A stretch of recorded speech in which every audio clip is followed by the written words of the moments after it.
Karena ya kadang-kadang ada bentuk manusia tanpa kepala, ada kadang-kadang semacam pocong yang tampil dari lokasi situs itu. Bahkan yang terjadi fatal itu pada saat pemilik lahan itu membangun tempat yang rencananya untuk dibikin semacam toko kios. Terjadi musibah kecelakaan yang 7 orang sekaligus meninggal dunia gara-gara membangun bangunan di atas candi. Kalau penunggu di lokasi itu ada perempuan cantik, kadang-kadang juga ada istilahnya kalau masyarakat tempat itu gendruwo itu.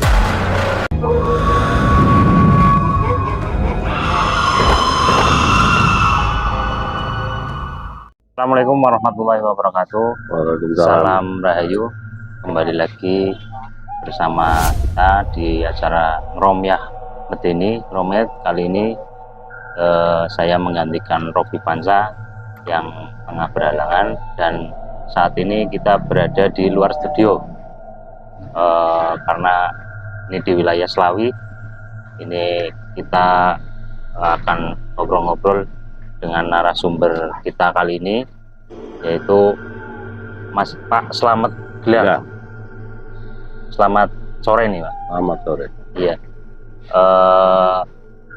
Sedulur Ngromet, saat ini kita akan berbincang-bincang dengan ngobrol misteri dengan Mas Pak Slamet Glang ini. Ini salah satu tokoh apa ya Pak? Pelestari budaya dan pendataan situs Purbakala. Ya, ini. Sebelum kita ngobrol-ngobrol medeni, jangan lupa like, comment, share video Romet kali ini. Kita langsung saja ke Pak Slamet Glang. Pak, sudah berapa lama ini Pak menekuni jadi budayawan ini? Saya hampir 20 tahun perjalanan waktu yang lumayan ya. Saya sudah menelusuri beberapa tempat, baik di tempat-tempat peninggalan situs Purbakala, situs candi, situs makam kuna, dan tentunya bangunan-bangunan peninggalan yang lain.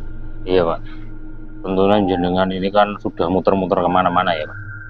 Nah, ada cerita menarik nggak Pak, cerita misteri ketika Bapak ini ke makam-makam bersejarah itu?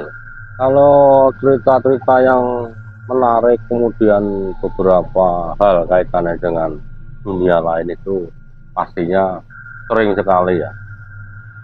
Kadang-kadang mendapatkan satu bentuk-bentuk yang tidak jelas, kemudian ada aura-aura lain yang muncul. Kadang-kadang juga ada alam yang ikut tampil di situ. Contohnya misalkan pusaran angin puting beliung. Itu pada waktu itu saya melakukan penelusuran situs di Candi Kesuben. Nah, di situ ada sekitar jam 12 siang kalau nggak salah.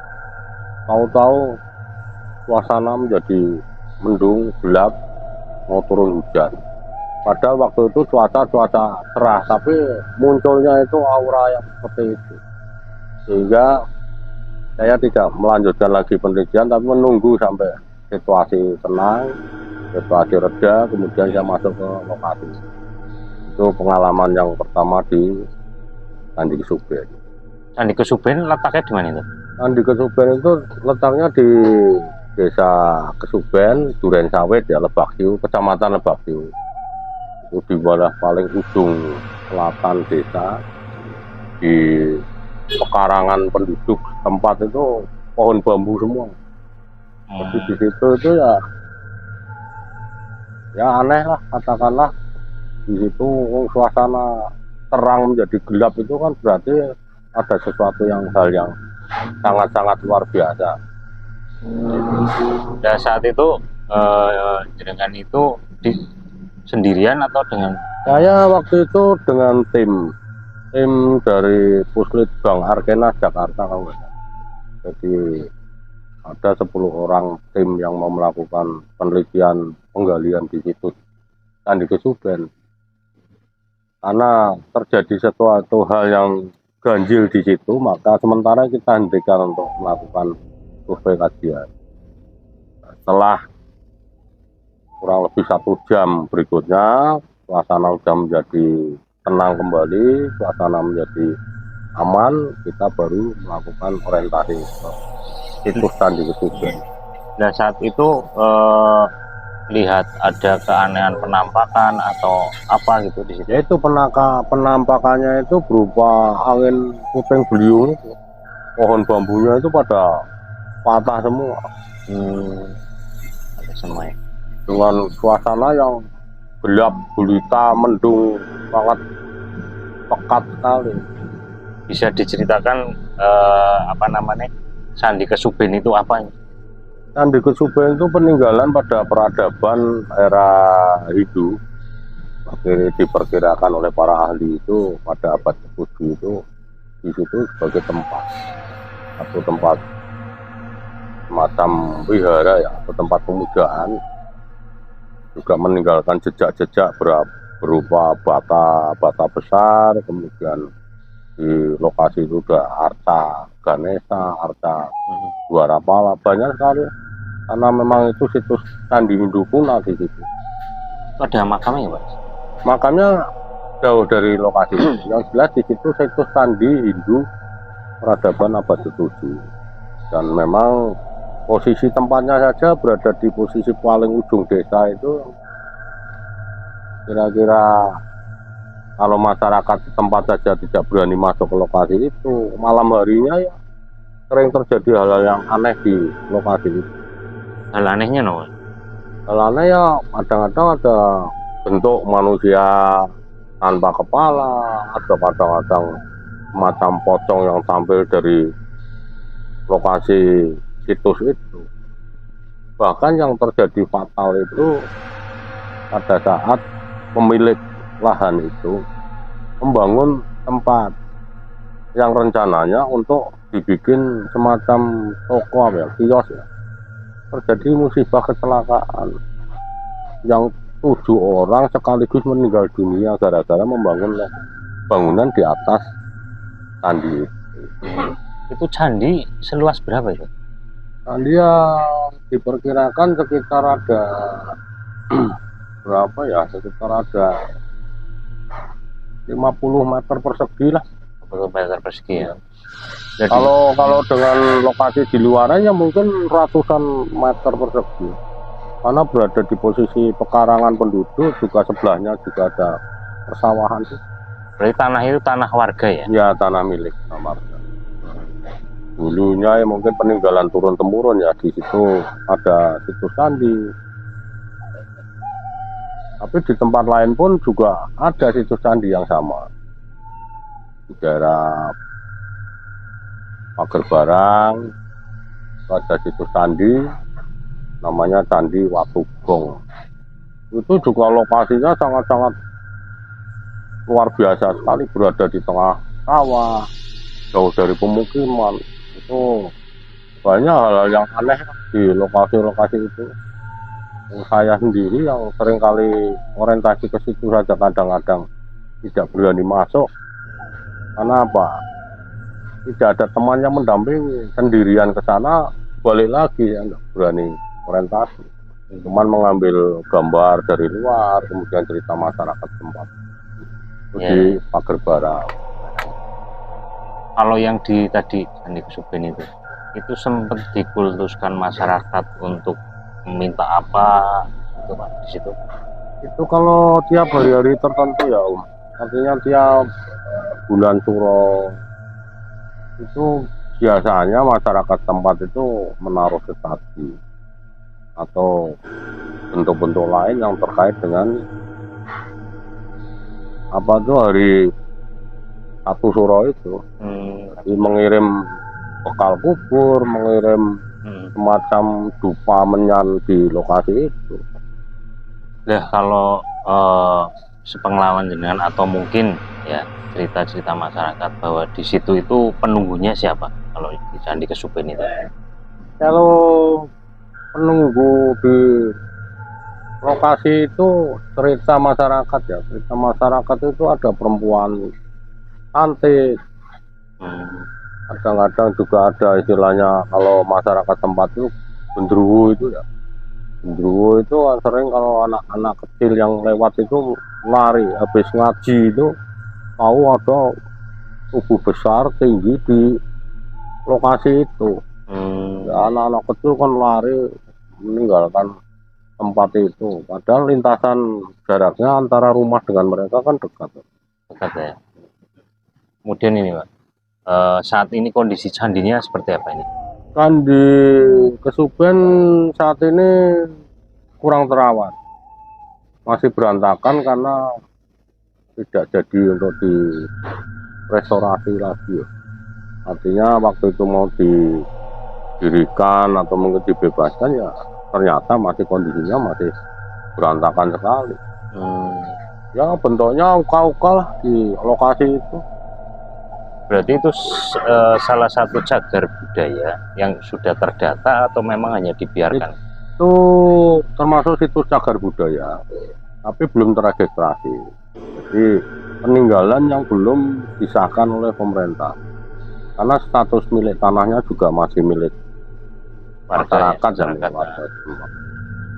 Kemudian yang tadi Pak, yang di Pager Barang ya, candi juga itu candi peninggalan apa nih? Itu Pager Barang, Candi Gong itu hampir sama, peradaban abad ke-7 juga. Tapi lokasinya memang lokasi tanah milik desa, artinya berada di persawahan, tanah milik pemerintah ya. Sebetulnya di candi itu juga bisa untuk dibangun tempat seperti itu. Artinya direstorasi, didirikan, kemudian untuk objek wisata. Kalau di situ misterinya apa? Kalau di candi itu? Di Candi Gong ya, namanya Candi Gong itu ada benda purbakala berbentuk yoni. Dipercaya oleh masyarakat tempat itu kalau malam Jumat itu, malam Jumat ya, sering muncul gamelan itu bunyi sendiri. Ada gamelan muncul tapi didekati nggak ada. Nanti tinggal pergi lagi muncul lagi gamelan itu ada yang bunyikan, tapi ya nggak ada wujudnya, namanya penampakan seperti ini. Berarti Candi Gong itu bentuknya kayak gong atau ada? Bukan, bentuknya yoni.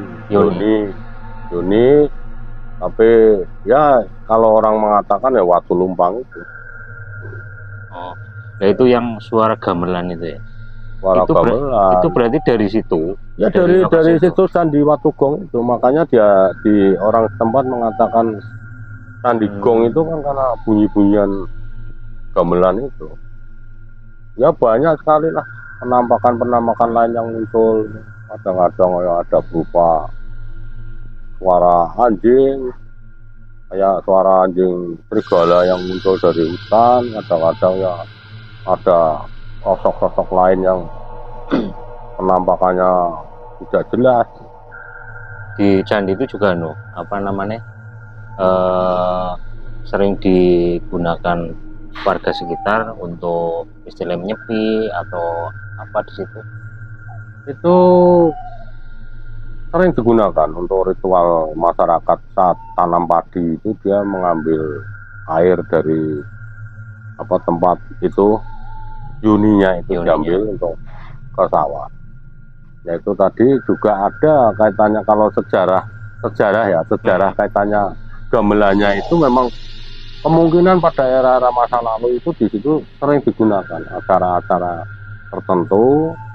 Ada masa-masa peradaban itu kan mungkin di situ juga ada sekitar pemukiman ya.